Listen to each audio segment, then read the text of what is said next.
kuna huyu mshirika namba 4, namba mwisho, ufuasi namba 4.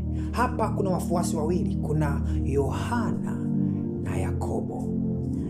Tusome kitabu cha Marko sura ya 3 mstari wa 17.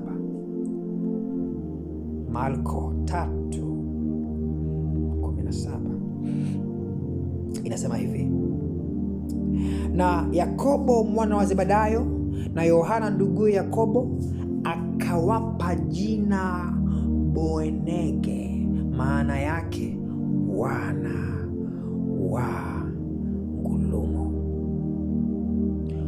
Maana yake wana wa ngulumo. Sikia, Yesu aliwaita Yohana na Yakobo wana wa ngulumo, ingawa mwanzoni walikuwa wadhaifu. Walikuwa wadhaifu juu ya nafasi zao. Haleluya.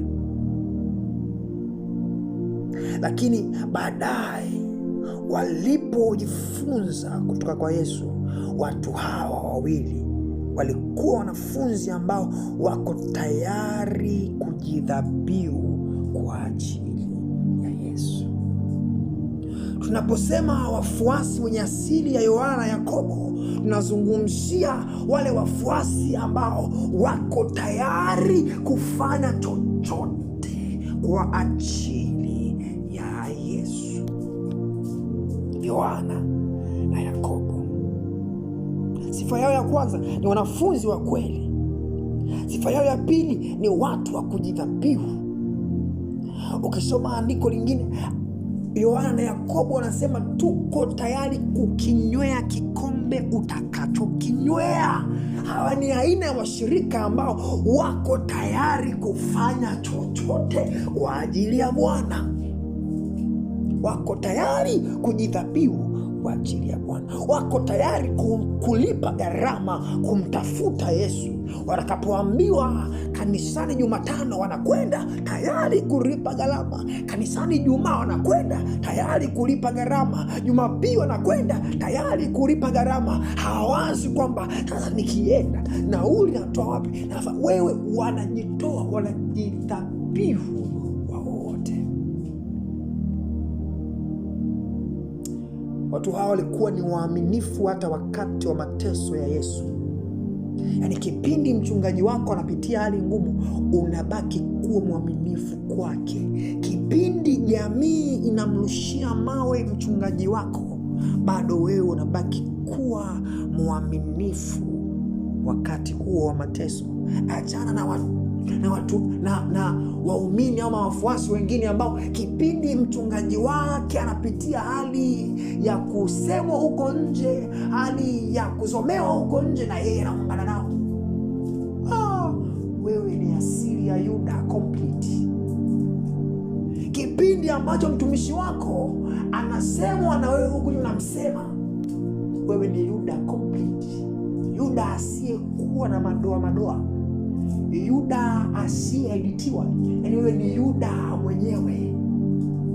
Wanafunzi wazuri wenye asili ya Yohana na Yakobo wanakubali kujidhabihu. Mathayo sura ya 20 mstari wa 20.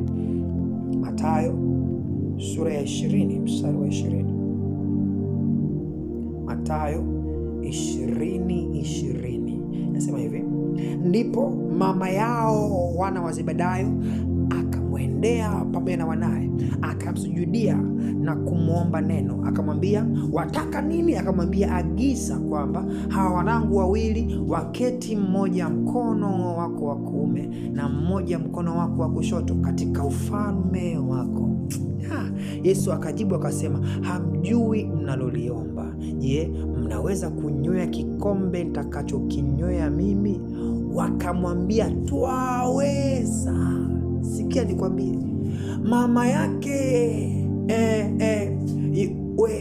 hawa ndugu wawili aliambiwa omba lolote, akasema naomba watoto wangu hawa waweze kukaa mkono wako wa kushoto, mwingine mkono wako wa kuume utakapoenda mbinguni. Yesu akasema, hilo Bwana, hilo tumwachie Bwana mwenyewe. Je, watoto wako hawa wanaweza kunywea kikombe? Wakajibu wao, sio mama, wakajibu watoto, wakasema tunaweza kukinywea kikombe. Yaani maana yake walikuwa tayari hata kusulubiwa katika msalaba pamoja na Yesu mwenyewe. Hawa ni washirika ambao wako tayari kujidhabihu kwa aina yoyote, kwa nguvu zozote kwa ajili ya kazi ya Bwana, tayari kujitoa kwa aina yoyote kwa ajili ya Bwana. Wanafunzi wa kweli, wanafunzi ambao wanajidhabihu, na Mungu anatafuta wanafunzi wanaopenda mapenzi yake kuliko starehe zao wenyewe, wajihurumia, wanajipenda wao kuliko kumpenda Mungu. Leo inabidi ukae ujiulize kwamba je, nipo katika nafasi gani? Je, mimi ni mwanafunzi mwenye asili ya Yuda, ama mimi ni mwenye asili ya Tomaso, ama mimi ni mwenye asili ya Petro, ama ni mwenye asili ya Yohana au Yakobo? Hauwezi kusema mimi nipo kote kote, mimi nacheza kama Messi, nipo namba zote. Wewe, hakuna mtu mwenye asili zote. Lazima kuna asili yako moja, dada ama kaka, ambayo upo. Aidha ni Yuda, wewe ni Yuda mfuasi mwenye asili ya Yuda, ama wewe ni Petro unayekubali kuanguka na kutubu, una upendo wa dhati kwa Mungu wako, ama wewe ni Yohana na Yakobo, ama wewe ni Tomaso, mpaka uone kwa macho, mpaka ushuhudie. Hauamini Yesu japokuwa umemwamini, haumwamini Yesu japokuwa umempokea, haumwamini Yesu japokuwa unaenda kanisani, ni mpaka umeona kwa macho. Wewe ni mwanafunzi wa aina gani? Wewe ni mwamini wa aina gani? Leo utakaa utajiuliza. Haleluya, haleluya. So tumefikia mwisho wa kipindi chetu cha leo. Mbarikiwe sana wote ambao mmeshiriki kuanzia mwanzo wa maombi mpaka wakati huu ambao tumejifunza pamoja. Mungu awabariki.